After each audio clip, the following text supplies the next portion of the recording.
Il s'agit des envies. On est avec une orientation pour ceux-là qui n'ont pas pu atteindre leur objectif. Ils veulent donc à tout prix se présenter comme étant un homme en tenue.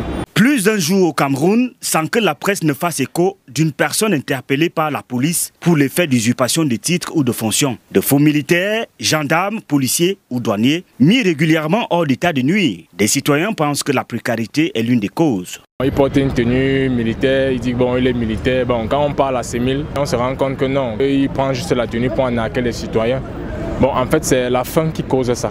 Parce que quand le Camerounais se retrouve en train de n'a pas de quoi manger, il est obligé de créer des idées afin de chercher de quoi manger. L'usurpation de titres ou de fonctions est pourtant une infraction prévue par le Code pénal camerounais. L'usurpation de titres et de fonctions est l'usage sans droit d'un titre rattaché à une profession réglementé par l'autorité administrative ou d'un diplôme officiel ou encore d'une qualité rattachée à une profession qui est réglementée par l'autorité administrative ou publique.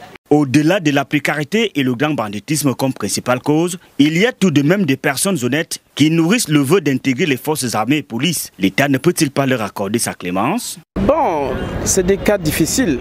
L'État peut accorder si vraiment tu t'y tiens. Moi, je me dis qu'à la limite, d'autres ont eu à faire la prison pour ça, l'usurpation, mais qui n'ont pas eu de suite favorable. Et ils continuent dans la même lancée. C'est d'abord impossible parce que vous savez que porter la tenue, c'est pas facile. Il y a d'abord un âge. On peut par exemple vous envoyer en formation, vous êtes vieux, ça va vous rattraper. Donc c'est pour ça que quand le gouvernement lance son concours, il est obligé de dire de 19 ans à 23 ans.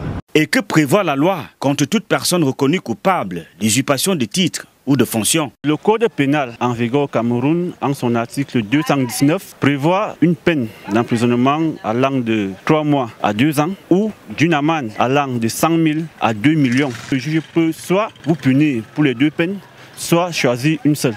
Nul n'est censé ignorer la loi.